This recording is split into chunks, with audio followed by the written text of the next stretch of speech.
강원개발공사의 중도개발공사 양수 방안을 놓고 논란과 우려가 일고 있습니다. 일각에서는 두 공사 모두 망한다는 우려 섞인 목소리가 일고 있습니다. 수도권과 인접한 입지와 편리한 교통 여건, 여기에 전문 인력 양성 등으로 원주 지역에는 기업 유치가 줄을 잇고 있습니다. 여기에 반도체 관련 공장들이 잇따라 착공하면서 원주시가 미래산업도시로 발돋움하고 있습니다. 5일 오전 11시 50분쯤 강릉시 연곡면의 한 주택에서 발생한 화재가 인근 야산으로 옮겨 붙으면서 산불이 발생했습니다. 불은 1시간 25분 만에 진화됐습니다. 국도 7호선 동해안 노선 중 유일하게 2차로로 남아있던 강릉시 홍제동 옥계면 구간이 오는 2030년까지 4차로로 확장됩니다. 강릉시는 이와 함께 동해고속도로 정동진 IC 신설도 동시에 추진하기로 했습니다.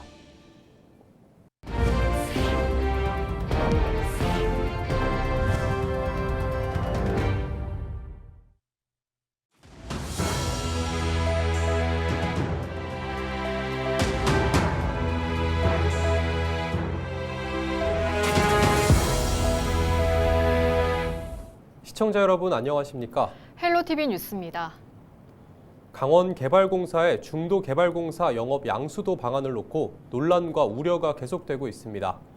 강원자치도의 재정 손실이 불가피한 데다 강원개발공사의 사정도 여의치 않기 때문인데요. 이러다간 두 공사 모두 망한다는 우려 섞인 목소리까지 나옵니다. 정승환 기자가 보도합니다. 의원님들께 이미 약속드렸던 대로 반드시 중도개발공사 경영을 정상화하여 이 채권을 회수하겠습니다.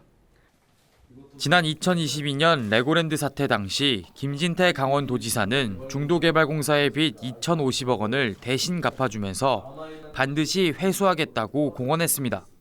하지만 현재 강원도의 입장은 달라졌습니다. 중도공사의 계속된 경영난 때문입니다. 경영난 극복 대책으로 꺼낸 카드는 영업 양수도. 우선 중도공사의 자산과 사업권을 강원개발공사에 넘겨 경영위기를 해소하겠다는 겁니다. 양수도를 위해선 먼저 중도공사의 자본 잠식을 해소해야 합니다. 이를 위해선 대의변제금 2,050억 원에 대한 채무 조정도 불가피합니다. 강원도는 채권 면제를 통해 중도공사의 부채를 낮춘 뒤 잔여 대의변제금은 추후 강원개발공사를 통해 받겠다는 계획입니다. 하지만 중도공사의 채무 2,050억 원을 모두 면제해 줄 경우 강원개발공사는 상환 의무가 없습니다. 공사의 자금 사정을 봤을 때도 회수 가능성은 크지 않습니다. 강원도의 재정 손실이 불가피한 상황인 겁니다. 지금 상태는 거의 2,050억 상당인데 2,050억 전액을 채무 면제를 하면 GD는 갚을 금액이 없는 거죠. 여기서 끝이 아닙니다. 양수도전 중도공사의 악성 부채 해결을 위해 최소 200억 원가량의 추가 출자가 불가피합니다. 또 강원개발공사에 대한 500억 원 규모의 현물 출자도 필요합니다. 의원들의 반응은 회의적입니다. 영업 양수도를 한다는 게 이게 더 신중해야 된다. 저뿐만이 그런 생각을 하는 게 아니라 아마 의원님들 대부분이 그런 생각을 할 거예요. 둘 다 망할 것이다.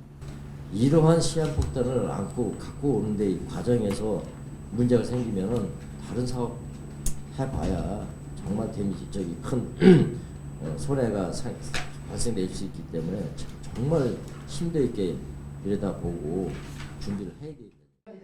하지만 강원도와 공사는 양수도가 최선이라는 입장입니다. 이 도의 재정적 피해를 최소화하는 또한 그 향후에 하중도 개발 사업이 효율적으로 추진될 수 있는 방안은 영업 양수도 하는 것이 최선의 방안이다는. 강원도는 앞서 지난 4일 도의회에서 사전 보고를 갖고 영업 양수도를 위한 설득에 나섰습니다. 하지만 보고에는 의원들의 반발 속에 10여 분 만에 파행했습니다. 헬로티비 뉴스 정승환입니다. 강릉 남부권의 광역 도로망이 잇따라 확충됩니다. 강릉시 홍제동에서 옥계면까지 국도 7호선을 4차선으로 확장하고 동해고속도로 정동진 IC를 신설하는 사업인데요. 접근성 개선으로 새로운 기회가 열릴지 주목됩니다. 최성식 기자입니다. 왕복 4차선 도로와 국도 7호선이 만나는 강릉시 노암동의 한 교차로. 신호가 바뀌자 차량들이 서둘러 교차로를 지나지만 일부는 미처 통과하지 못하고 다시 멈춰섭니다. 지금 아침 출근 시간대인데요. 강릉 남부권과 도심을 연결하는 국도 7호선 구간은 보시는 것처럼 차량들이 몰리면서 상습적인 지정체 현상을 빚고 있습니다. 지난해에는 교차로 인근에 900세대가 넘는 대규모 아파트까지 들어서면서 병목 현상이 더 심해졌습니다. 아파트가 들어오는 바람에 자기가 들어오는 바람에 더 막혀요. 많이 막히면 2번, 3번이고 아니면 한 2번 정도. 고성에서 부산까지 동해안을 잇는 국도 7호선은 총 연장이 482km. 이 중 강릉시 홍제동에서 옥계명 구간만 유일하게 2차선으로 남았습니다. 다행히 해당 구간이 지난달 국토부 제6차 국도 국지도 도로 건설 계획에 예비 타당성 조사 대상으로 선정되면서 4차선 확장의 길이 열렸습니다. 사업 대상은 강릉시 홍제동 강릉시청에서 옥계면 현내리까지 25.4km. 전체 사업비는 2,300억 원으로 올 연말 예비 타당성 조사 결과가 나오면 2026년 착공에 2030년 준공하는 게 목표입니다. 이 도로가 처음에 아까 말씀하신 이제 고속도로였기 때문에 그 부지 확보 부분 이런 부분들은 이제 이미 거의 돼 있는 상태입니다. 그래서 좀 이제 구조물 이런 부분들만 또 추가를 하면은 저희 시구와는 사실은 뭐 교량 빼고는 뭐 확장이 이제 수월할 것 같습니다.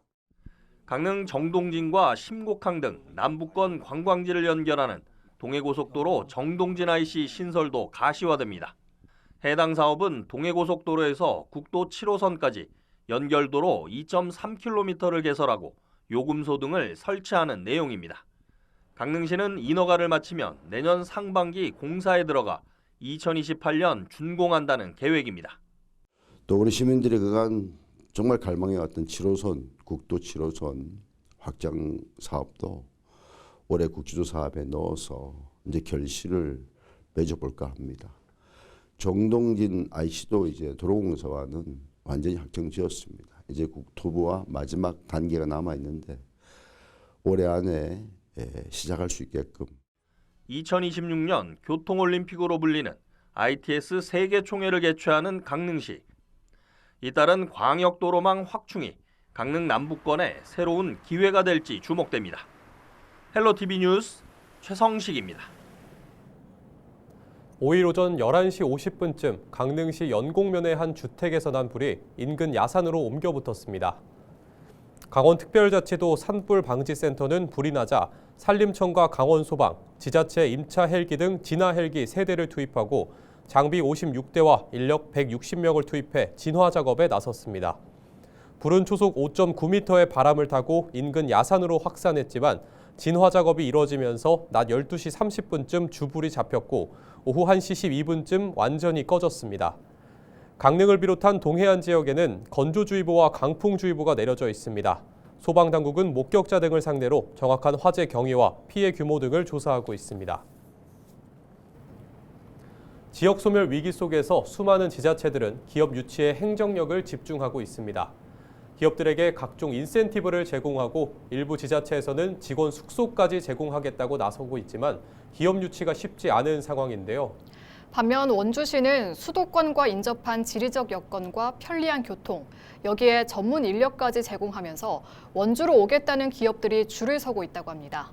박건상 기자의 보도입니다. 원광수 원주시장과 조영기 원주시의회 의장을 비롯한 내빈들이 삽에 흙을 퍼서 던집니다. 요란한 소리로 폭죽이 터집니다. 지난달 31일 원주 이전을 위해 착공에 들어간 반도체 관련 기업의 공장 착공식 현장입니다.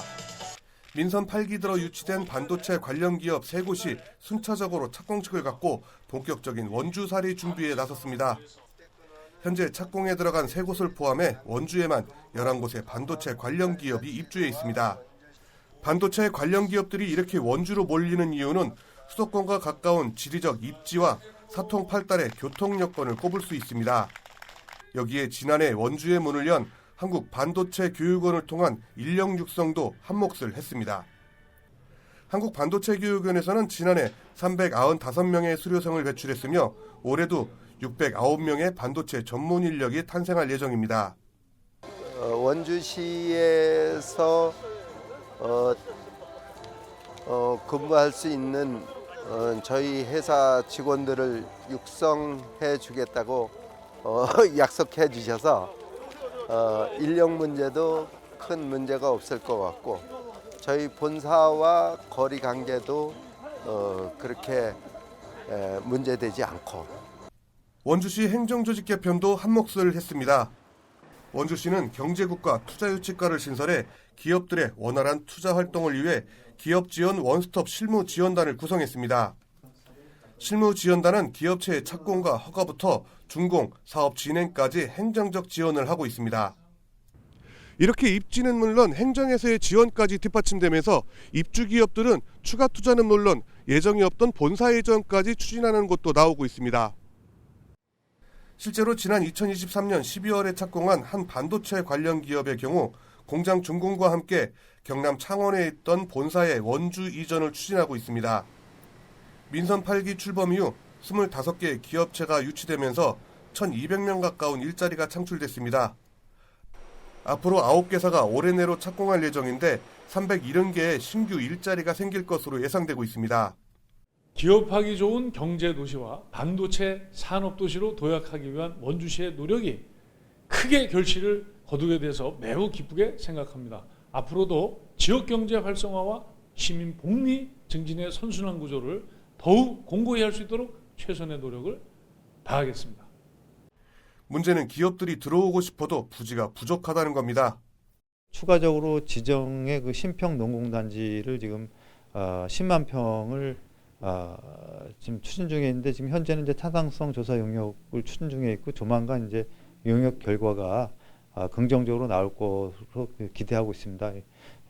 그리고 또 추가적으로 더 큰 그 산업단지가 필요하기 때문에 경제와 기업 유치를 통해 지역 발전을 이끌겠다는 민선 8기 목표가 처음에는 뜬구름을 잡는 구호였지만 최근 들어 눈에 보이는 결실을 보이고 있다는 평가를 받고 있습니다. 헬로티비 뉴스 박건상입니다.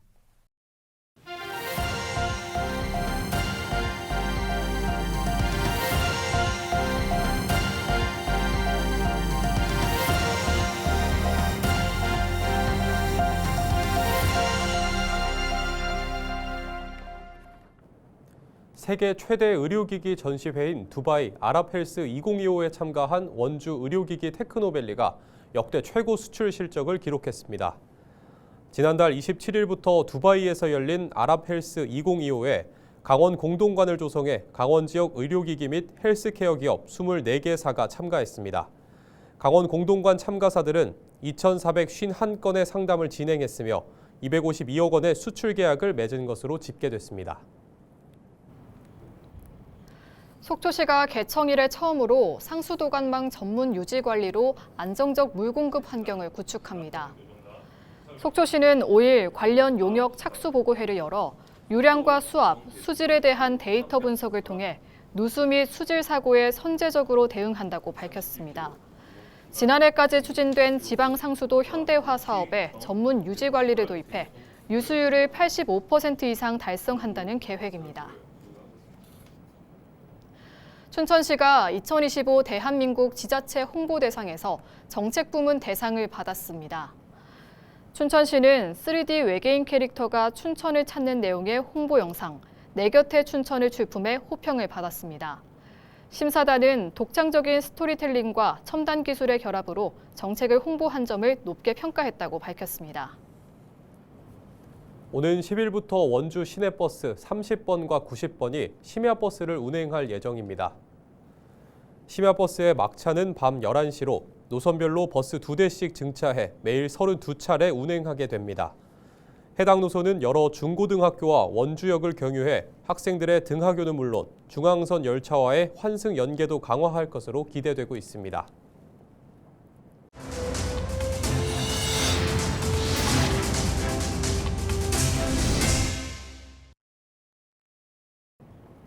이상으로 뉴스를 마칩니다. 시청해주신 여러분 고맙습니다.